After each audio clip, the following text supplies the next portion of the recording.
Very interesting story. Maya felt a familiar frustration bloom within her. English, despite years of study, remained an elusive language, a stubborn wall. She dreamt of fluent conversations, yet stumbled over simple phrases, vocabulary often escaping her memory right when she needed it most. This challenge weighed heavily on her spirit daily. She tried everything: flashcards piled high, endless grammar exercises, rigid memorization techniques. Yet, words vanished from her mind like mist. The sheer volume of new vocabulary seemed insurmountable, a never-ending uphill battle. Discouragement was a constant companion on her English learning journey. Speaking was terrifying. Her tongue felt heavy, her thoughts tangled. The fear of making mistakes paralyzed her, keeping her silent in class and shying away from any opportunity to practice. This internal barrier was perhaps the biggest obstacle she faced. One rainy afternoon, seeking refuge in the local library, she stumbled upon an old, wise librarian, Mr. Peterson. His eyes twinkled with kindness as he noticed her forlorn expression. "Struggling with English, dear?" he asked gently, already seeming to know her predicament. Mr. Peterson smiled. "Forget rote memorization for a moment. English isn't just about rules, it's about life, emotion, and connection. How about you try a different path? A path paved with compelling narratives and exciting adventures," he proposed thoughtfully. "Start with stories, Maya," he advised. "Not textbooks, but engaging tales. Simple at first, then gradually more complex. This isn't just about vocabulary, it's about context, about seeing words come alive in meaningful sentences." His words resonated deeply within her. Why reading is so important, you ask? Because stories provide a natural environment for words. You remember the brave when you read about a courageous knight, not just from a list. The context makes the word stick, embedding it firmly. He explained further. He handed her a slim book, The Little Prince. "Begin here," he said. "Don't worry about understanding every single word. Focus on the overall meaning, the beautiful message it conveys. Let the story captivate your imagination." She clutched the book tightly. Maya was skeptical but desperate. Could something so enjoyable truly be an effective learning method? Her previous experiences taught her that learning was arduous, not delightful. Yet, Mr. Peterson's calm assurance gave her a glimmer of hope. She went home and opened the book. The simple prose, the charming illustrations, the whimsical narrative slowly drew her in. She found herself not just translating, but imagining, visualizing the little prince on his tiny asteroid. It was surprisingly pleasant. Words like explore, sheep, and rose appeared naturally within the narrative. Instead of forcing herself to memorize them, she understood their meaning from the flow of the sentences. This felt remarkably different from her old, tedious methods. The more she read, the more she enjoyed it. Reading became less of a chore and more of a cherished pastime. She discovered new worlds, met intriguing characters, and felt her vocabulary subtly expanding with each turn of the page. This was a revelation. Maya learned how to remember words not by brute force, but by association. Seeing a word multiple times in different contexts within various stories cemented it in her memory. It was an organic, effortless way to build her lexical repertoire. Mr. Peterson later explained, reading widely exposes you to diverse sentence structures and authentic language usage. It builds an intuitive understanding of grammar, far beyond what textbooks can offer. This holistic approach is key. His wisdom was profound. After a few weeks of consistent reading, Mr. Peterson suggested another step.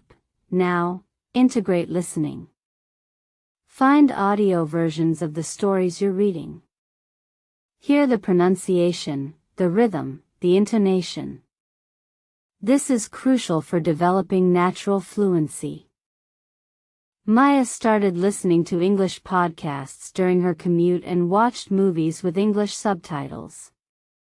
She focused on understanding the general idea, not every single word.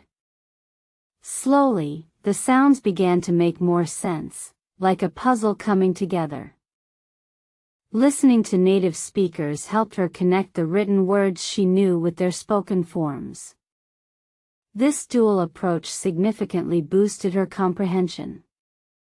She realized how interconnected reading and listening truly were in language acquisition. Input is vital, Mr. Peterson emphasized, but to improve your English, you must move to output. That means speaking. Even if it's just to yourself initially. Why you should practice speaking is simple. It solidifies your understanding.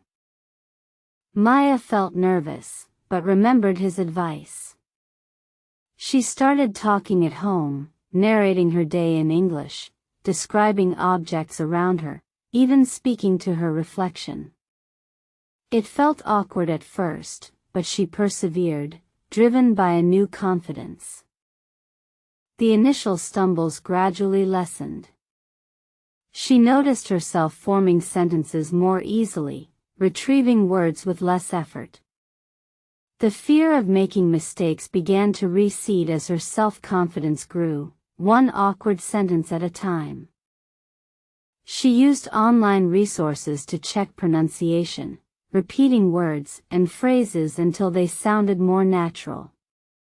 Practicing speaking aloud helped her identify gaps in her vocabulary and grammar, prompting her to revisit specific stories or topics.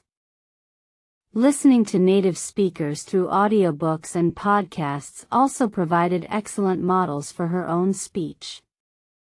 She would often try to imitate their intonation and rhythm, finding it surprisingly helpful and sounding more natural and fluent. Soon, Maya felt brave enough to try speaking with her supportive family members who also understood some English. They gently corrected her, and she welcomed the feedback. This small step further cemented her confidence in real conversations. Later, she joined an online language exchange group. Connecting with native English speakers from various countries opened up new horizons. The conversations were stimulating, challenging her to think on her feet and adapt to different accents. One day, a tourist approached her, looking lost. Without hesitation, Maya offered directions, clearly and confidently. The tourist thanked her profusely, and Maya felt an immense surge of pride. Her hard work was truly paying off. Fluency wasn't about speaking perfectly, it was about communicating effectively and naturally. Maya found herself thinking directly in English more often, the need for internal translation diminishing with each passing day. It was a remarkable transformation. She continued to read English story reading materials, explore new genres, and listen to a wider range of podcasts. Her journey to improve your English became a continuous, enjoyable process, not a daunting task. The learning never stopped. Learning English through stories had transformed her entire approach. It turned a difficult academic subject into a delightful exploration of culture, ideas, and human connection. The language was no longer a barrier but a gateway to new experiences. Maya wasn't just an English learner anymore. She was an English speaker, a reader, a listener. Her confidence had soared, not just in language, but in all aspects of her life. The once frustrated student was now a confident communicator. She often thought about Mr. Peterson and his profound advice. She started sharing her methods with friends who struggled, advocating for the power of narrative. Her story became an inspiration, a testament to effective learning strategies. The core lesson: don't just memorize words, live them. Experience them through compelling narratives. Engage with them actively through listening and speaking. That's how to remember words and make them truly your own, forever. She realized that while grammar rules provided a framework, true fluency came from immersion and repeated exposure to authentic language.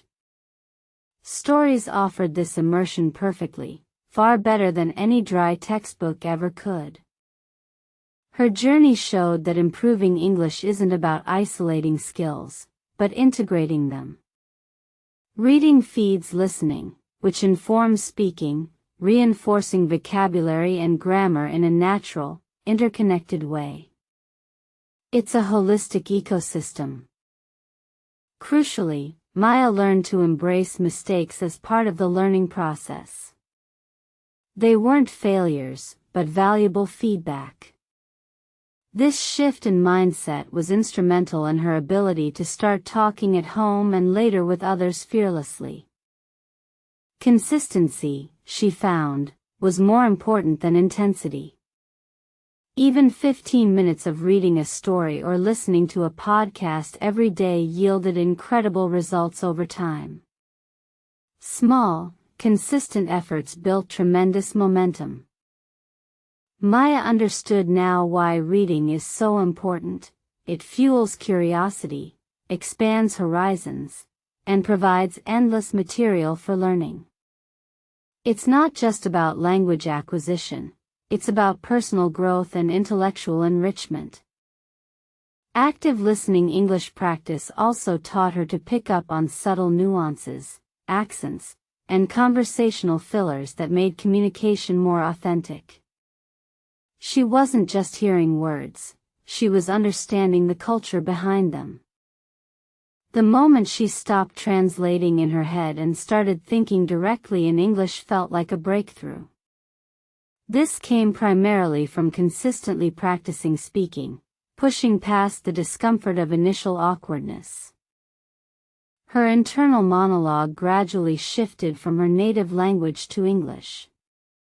She found herself planning her day, reflecting on events, and even dreaming in English. This was a clear sign of true linguistic integration. Maya became an advocate for learning English through stories.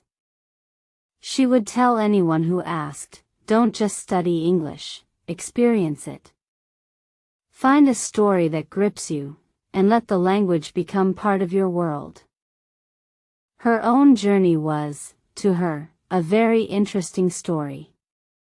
From struggling to thriving, from silence to fluency, it was a testament to the power of shifting one's approach and finding joy in the learning process itself. She remembered Mr. Peterson's twinkling eyes and gentle smile. He hadn't given her a secret formula, but a profound perspective shift. He showed her the human, intuitive way to connect with a new language. Her old struggle of how to remember words now seemed a distant memory. Words flowed naturally because they were connected to characters, plots, and emotions, not just arbitrary definitions on a flashcard. The rigid, sterile methods of textbooks had given way to vibrant, engaging narratives. This shift made all the difference in her motivation and retention, proving that enjoyment is a powerful learning tool. Fluency, she realized, wasn't about perfection, but about flow. It was the ability to express herself without undue effort, to participate in conversations authentically, and to understand without constant mental strain. Her daily routine now included dedicated time for English story reading, listening to compelling English content, and actively looking for opportunities to practice speaking, even if only with herself at first. Improving her English had a ripple effect on her life. New job opportunities arose, she connected with people from diverse backgrounds, and her confidence in navigating the world significantly increased. The importance of why you should practice speaking became undeniable. It's the ultimate test of understanding, forcing immediate retrieval and application of knowledge. There's no substitute for active verbal engagement. Maya's story was a testament to the transformative power of choosing the right approach to language learning. It was a journey from struggle to success, all thanks to the simple, yet profound, advice of an old librarian. She even began contemplating writing her own short stories in English, a goal that would have seemed utterly impossible just a year ago. Her imagination, once constrained, now soared freely in her adopted language. Learning English through stories wasn't just a method, it was a philosophy. It taught her to embrace the entire process, finding joy in every new word, every new sentence, and every new conversation. Maya looked back at her journey with satisfaction. The key wasn't to force knowledge, but to invite it, to create an environment where the language could flourish naturally within her, like a garden tended with care. The simple truth was, an interesting story makes you forget you're even learning. It bypasses the conscious effort and embeds language subconsciously, making the process both effective and incredibly enjoyable. Gone were the days of tedious drills and overwhelming vocabulary lists. Instead, her evenings were filled with thrilling narratives and engaging dialogues, proving that learning could be an adventure. She now actively encouraged others to start talking at home, to immerse themselves in listening English, and to discover the magic of English story reading. Her success was a beacon for fellow learners. Maya's experience proved that the path to fluency isn't always the hardest. Sometimes, it's the most enjoyable, the most human approach that truly unlocks your potential to improve your English.